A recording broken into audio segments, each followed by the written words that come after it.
नमस्कार दोस्तों, एक बार फिर से हम अपने चैनल पर आपका हार्दिक स्वागत करते हैं। और आज की वीडियो में हम बात करेंगे रफ़ी साहब के गायन के उस कौशल और निपुणता की जो वैज्ञानिकों के लिए भी एक हैरान कर देने वाला तथ्य है और दशकों बीत जाने के बाद भी आज तक यह गुत्थी और रहस्य सुलझाया नहीं जा सका है। दोस्तों, रफ़ी साहब ने लगभग 26 भाषाओं में गीत गाए हैं और इस तरह से गाए हैं कि मानो वह इन सभी भाषाओं को जानते हों। और यही वो रहस्य है जिसे भाषा वैज्ञानिक भी अब तक नहीं समझ पाए। Although we hail from different lands, we share one. The she I love is a beautiful, beautiful dream come true. I love her, love her, love her, love her. दोस्तों, जैसा कि हमने बताया कि यह भाषा वैज्ञानिकों के लिए भी एक आश्चर्य का विषय था कि रफ़ी साहब इतनी भाषाओं में कैसे निपुणता से गा सकते हैं और यह उनके लिए एक असंभव सा कार्य लगता था। लेकिन रफ़ी साहब के शब्दकोश में असंभव नाम का कोई शब्द ही नहीं था। दोस्तों, रफ़ी साहब के विभिन्न भाषाओं में गाने से जुड़ी हुई महत्वपूर्ण जानकारी हम यहाँ देने जा रहे हैं और साथ ही हम रफ़ी साहब के उस इंटरव्यू की भी चर्चा करेंगे जिसमें उन्होंने बताया है कि किस तरह से वे भाषाओं को ना जानते हुए भी इन भाषाओं में गीत गा लेते थे।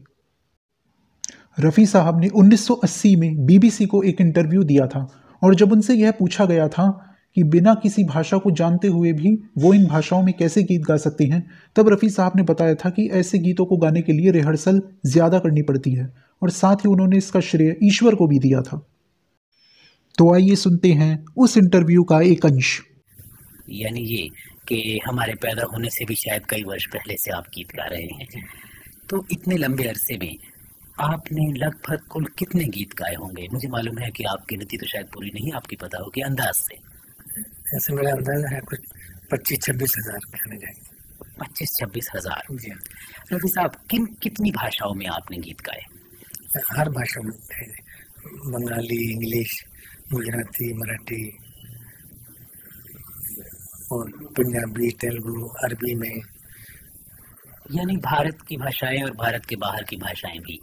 यहाँ पर मैं आपसे ये जानना चाहूँगा कि आपको सब भाषाएं आती तो नहीं ना? जी नहीं, बिल्कुल नहीं आती।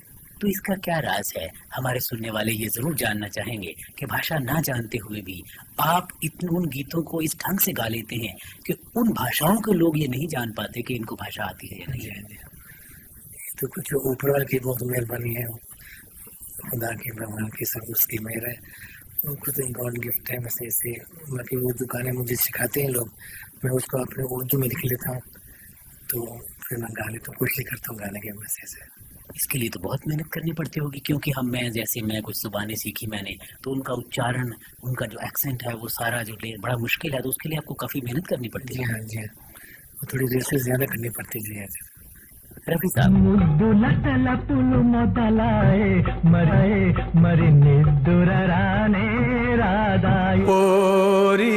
संभाल दरियाला तूफान आइलई भाई सुल्तान काबूस विवादल मैं मुनहन्नु निफरह पाखी टार बुके जनोती मेरो ना ओके गरा के पतवा सर के डोले मरवा की ही यार में उठत ही लो।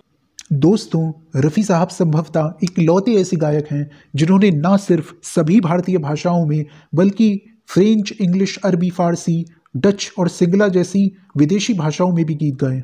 सही मायनों में रफ़ी साहब एक अंतर्राष्ट्रीय गायक हैं जिन्होंने इन विभिन्न भाषाओं में गीत गाकर इन भाषाभाषीय लोगों को लुभाया है। जुल्फे परेशान तो दर दस्त सबूत ता जुल्फे परेशान। रफ़ी साहब के कौशल और निपुणता को देखकर इस प्रश्न का उठना लाजमी है कि कोई एक गायक अलग अलग भाषाओं में पूरी निपुणता से कैसे गा सकता है, और इस सवाल का जवाब आज तक कोई नहीं दे सका है। भाषा विद्वानों और वैज्ञानिकों के लिए भी यह एक शोध का विषय है और आज तक इस रहस्य को नहीं सुलझाया जा सका है कि बिना भाषा को समझे कोई व्यक्ति भाषा के उच्चारण और एक्सेंट का ध्यान रखते हुए दूसरी भाषा में भी उसी निपुणता से गा सकता है, और वह भी एक दो या नहीं बल्कि 26 भाषाओं में। रफ़ी साहब ने जिन भारतीय भाषाओं में गीत गाए हैं उन भाषाओं के नाम हैं सिंधी, कोंकणी, तेलुगु, राजस्थानी, पंजाबी, उड़िया, मराठी, मैथिली, मगधी, कन्नड़, गुजराती, छत्तीसगढ़ी, भोजपुरी, बंगाली, अवधी, ब्रिजभाषा, असामी, उर्दू और हिंदी। इसके अलावा रफ़ी साहब ने कुछ विदेशी भाषाओं में भी गीत गाए हैं। इन भाषाओं के नाम हैं इंग्लिश, फ़ारसी, अरबिक, सिंगला, मॉरिशियन, डच और सरानन टोंगो। सोनवा के पिंजरा में बंद भइल है हम चिरई के जियावा जल्दी चल रे कहारा सूरज बेरे नदिया जीनत गुलजार की सिटी ओ तुम आकाश में लगदी जितने लगदा आँखी हर दिल के धड़कन गानी वेदांतु लई न गानी वालु चूप सौ का गाने तेली पौधु रोई फूलो। इन गीतों में रफ़ी साहब का अंदाज और सुर बिल्कुल इन्हीं भाषाओं के जैसा था, जिसके कारण वैज्ञानिक भी आश्चर्यचकित हो गए थे। हालांकि उनके भारतीय भाषाओं में गाए हुए गीतों की संख्या का अभी तक ठीक से पता नहीं चल पाया है। जानकारों के अनुसार हिंदी के अलावा जितनी भी भारतीय भाषाओं में रफ़ी साहब ने गीत गाए उनकी संख्या इस प्रकार है: बंगला में 16 गीत, भोजपुरी में 24 गीत, गुजराती में 27 गीत, पंजाबी में 56 गीत, तेलुगु में 10 गीत, सिंधी में 8 गीत, कोंकणी में 4 गीत, मागधी में 3 गीत, छत्तीसगढ़ी में 5 गीत, मैथिली में 3 गीत, उड़िया में 2 गीत, राजस्थानी में 2 गीत, कन्नड़ में 1 गीत, मारवाड़ी में 1 गीत, अवधी भाषा में 1 गीत और मराठी में भी 1 गीत। रफ़ी साहब जिस किसी भी देश में जाते थे वहाँ की भाषा में गीत जरूर गाते थे। रफ़ी साहब की बहू यास्मीन खुर्शीद रफ़ी के अनुसार रफ़ी साहब ने 1980 में श्रीलंका के कोलंबो शहर में एक कंसर्ट किया था, जहाँ उन्हें सुनने के लिए करीबन 12 लाख कोलंबोवासी जमा हुए थे, जो अपने आप में एक रिकॉर्ड है। जब उन्होंने गाना शुरू किया तब वहाँ के प्रधानमंत्री भी बैठकर उनके गीत सुनते रहे। इसके अलावा रफ़ी साहब जब मॉरिशस गए थे तो मॉरिशस में भी उन्होंने वहाँ की भाषा में एक गीत गाया था।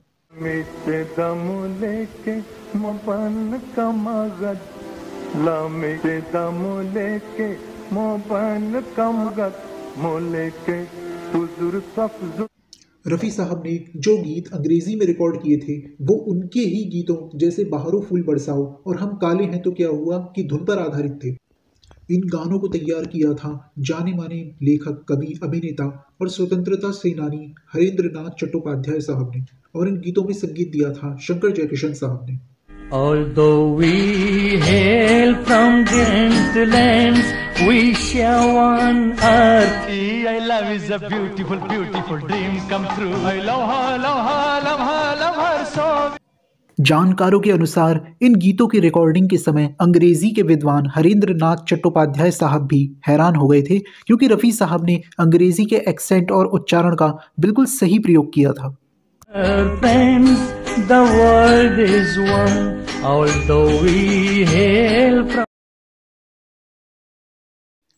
रफ़ी साहब ने संगीतकार चित्रगुप्त साहब के संगीत निर्देशन में फिल्म गंगा मैया तोहे पियरी चढ़ाइबो में एक बेहद ही भावुक भोजपुरी गीत गाया था, और इस गीत को गाकर उन्होंने सभी को आश्चर्यचकित भी कर दिया था, क्योंकि पंजाबी पृष्ठभूमि से होने के बावजूद भी उन्होंने इस गीत को ऐसे गाया था मानो वह पूर्वी उत्तर प्रदेश और बिहार के रहने वाले एक व्यक्ति हैं। सोनवा के पिंजरा में बंद भइल है राम चिरई के जियावा। आज के एपिसोड में इतना ही। इसी तरह के रोचक तथ्य हम आपके सामने निरंतर लेकर आते रहेंगे। अब हमें इजाजत दीजिए। धन्यवाद।